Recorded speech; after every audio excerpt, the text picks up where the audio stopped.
my name is Brad Allen and welcome back to my YouTube channel. This is a part 2 version of the 50 photos on a 50mm lens video that I created last July. For this one, some of these 50 photos were taken on a 50mm, others on a 24, some on an 18, others on a 250, some on zoom, some on prime lenses. Kind of a range of different styles that I've tried, a little bit on the different edits that I've done, kind of where I see room for improvement that needs to happen still, and things that I'm feeling pretty proud of. Perhaps offer a little bit of inspiration for others who are kind of getting out there trying to figure out this craft, and we're gonna roll through. This one I was pretty happy with. This kind of dark gray background that the yellow bulbs, those yellow colors really shine through. I really like that. It's something I might also crop the photo to try to get that nice rule of thirds, but otherwise I was pretty happy with this photo. One of my buddies is a rock hounderr and has been collecting stones, gems, and creating his own jewelry brands. And we were at the park and he found this little stone that he wanted to keep. He put it on top of the flashlight on his cell phone. It looked really cool how it was like this orangish yellow light kind of underneath the rock. I was able to zoom in right on that purple flower. You can see all the details, thistles and things on the flower, this bright purple, and then just kind of like a sea of green around it. So this photo and a bunch of the photos that are going to come after this one, they were all taken at an aircraft show in Janesville, Wisconsin at the Rock County Airport. Every year, typically, they have these World War II style planes come through for an event to kind of showcase them and offer some historical information about the uses for the planes and things like that. This one, I got up really close to the wing, sort of setting a frame. You see that extra space in the bottom right there. You know, something I would do is I would crop that out in such a way that it would kind of blur out that side of the photo. Here, I was underneath one of the warbirds, and you see them in pictures and it doesn't do it justice. So being right underneath it and seeing the sheer scale of these things is really interesting. I got just underneath the propellers and kind of laid down looking up with my camera, and then you could see the whole engine there.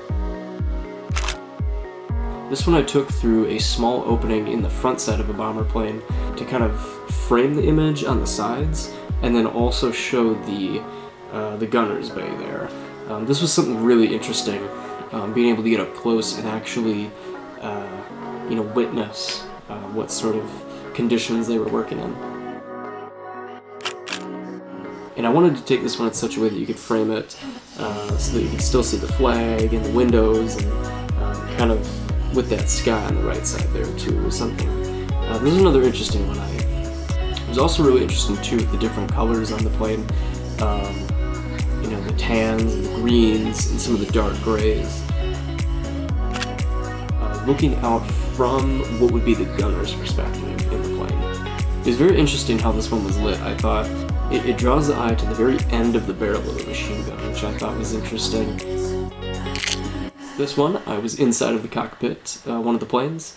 I was really intrigued by all the instruments and the levers and the different tools at their disposal, and I wanted to kind of get a nice focus shot on some of those. So this one, I was interested to see a biplane there. I hadn't expected that. It was really fun, seeing one of the passengers chatting with the crew and the volunteers, and just looking so excited to be there. So I was happy to capture that. Everyone was having a good time.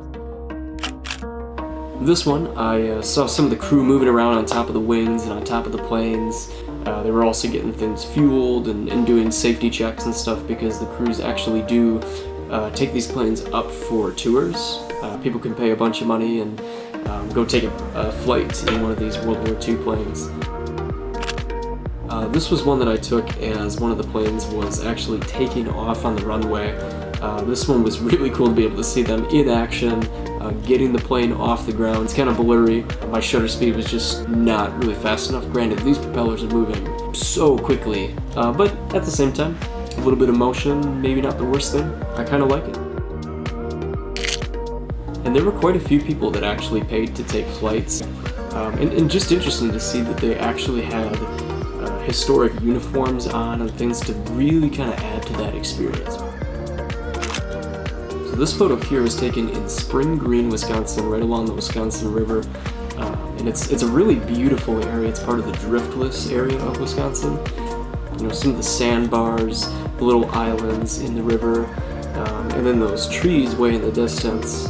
I just thought it made for a nice kind of summer type landscape shot. This photo was taken in Janesville, Wisconsin along the Rock River right as fall was beginning around September. And this one was another kind of landscape shot along the river here. Just was kind of interesting. You could just see the colors starting to turn. This photo was taken at Castle Rock State Park in Oregon, Illinois, kind of near the Dixon area. And there was a bridge leading up to the overlook with one of the wooden boards that was partially caved in due to the elements. Had some wood chips and leaves in there that were kind of stuck in one of the cracks. And then also at that same park, some of the fall colors again were just starting to turn, and you can see some of the leaves that were actually also falling off a little bit. You can kind of see some of the forest in the background.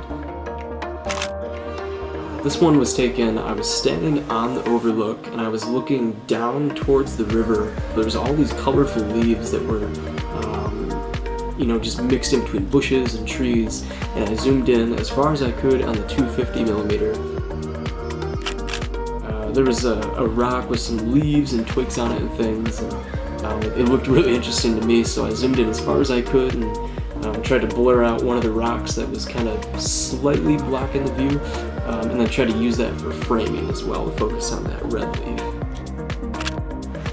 Kind of looking to my left, and I saw that there was all these leaves that were hanging from branches that were kind of stuck just on this ledge with like a good 50 to 100 foot drop underneath them, and it was just interesting. This shot was taken at Big Hill Park in Beloit, Wisconsin. I was looking up through the canopy of trees, and there was all these yellow leaves. I used one leaf that was slightly kind of in the foreground, and I focused on the ones behind it, so it created like a yellow blur to help frame that bottom of the image. There was a bunch of fallen leaves across a footbridge next to the Rock River that goes through downtown Beloit.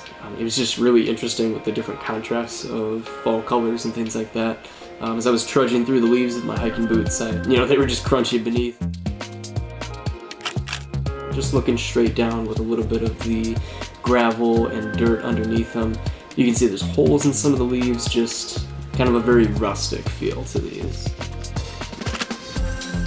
And this photo was taken just at the edge of the river there, as some of the water was just kind of gently rolling over the rocks on the shoreline there.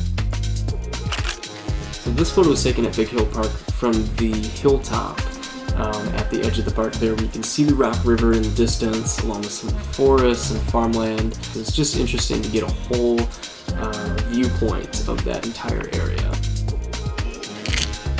This photo here was taken at Grandad Bluff in La Crosse, Wisconsin, right along the border with Minnesota there. That weekend I had driven up to the Rochester area for a friend's wedding.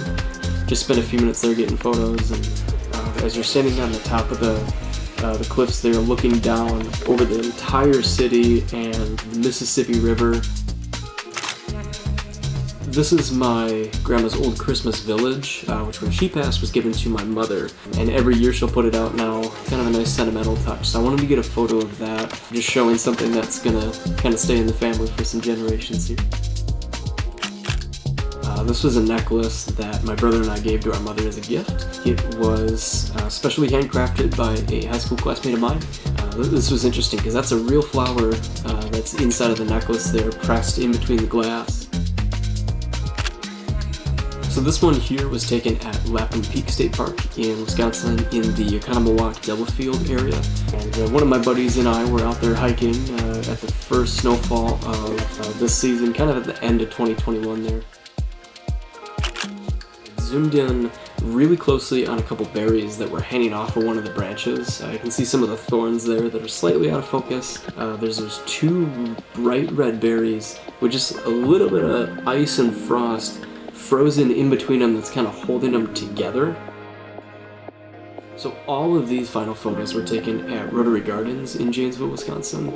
They do this annual holiday light show around Christmas and New Year's time, and there's all these different holiday trees, and there's a koi pond, a lot of Japanese style bridges and structures, and just these insane light displays that just made for some really good dramatic shots here. It's a tree with all purple lights that you can see with some of the other colors in the background there.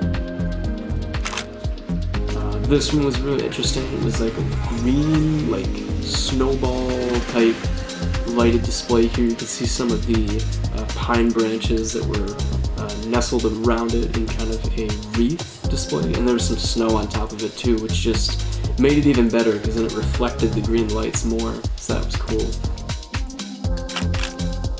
So this one was taken looking down inside of a milk jug with some pebbles at the bottom and a yellow light.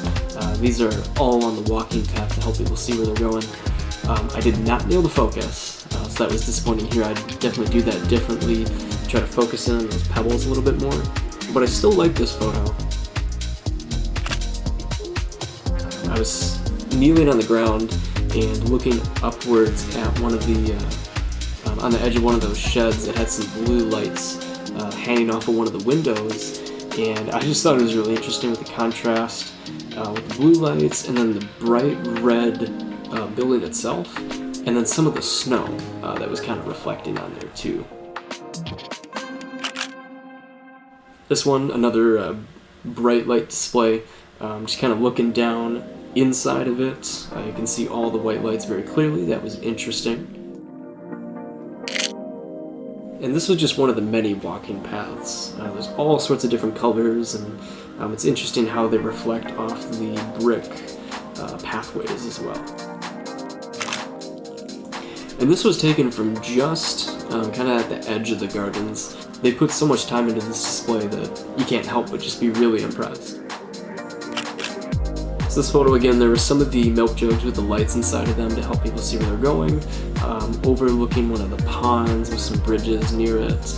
You can see all the lights in the background that are also reflecting off the water. I was really happy with this shot as I was standing next to a tree looking down with 3 different colors of lights all wrapped around different trunks of this tree. There was the reds, greens, and then the blues. And this one here, again, another photo just of the reflections on the water.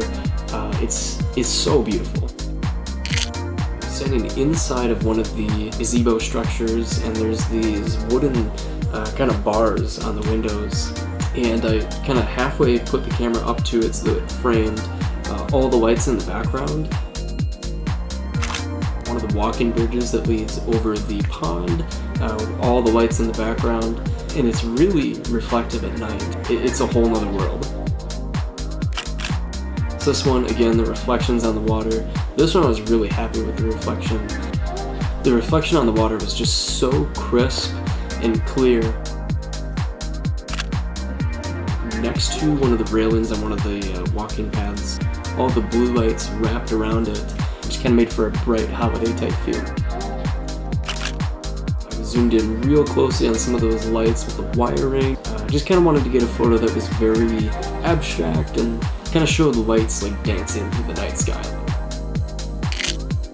This is one of the many bridges over at Rotary Gardens. There was a holiday tree at the end of that bridge, and then as you can see, it's kind of like a Japanese style. So this one there was a fence with, and I just thought this was interesting because there were so many colors, there was so much going on all at once, that being able to kind of blur it in the background and just kind of show how colorful this place is at that time of year. So this photo, my best friend and I, we just kept trading the camera back and forth because we were both there having a good time and taking turns trying to capture different shots at this spot. One more from the holiday light show, right next to the koi pond. These trees that were being lit up and it was very dramatic. It was kind of like a otherworldly, sort of like spooky Halloween type feel almost. Alright, so those are 50 of my favorite, most recent shots. In the last 6 to 12 months here, as I've just continued working on my photography craft and just been enjoying every moment of it. If you like what you saw, go ahead and throw a like on there. Leave me a comment, let me know which photos you like the best, or if you have some tips on how to do things just a little bit differently in the future, or if there's any photos you'd like to share with me. If you'd like to see more content about photography, films, and just travel and types of stuff like that, go ahead and subscribe down below, and check out some of the other videos I've done recently as well. Thank you so much for watching. Now get your camera, go get out there, and go and grab some shots as well.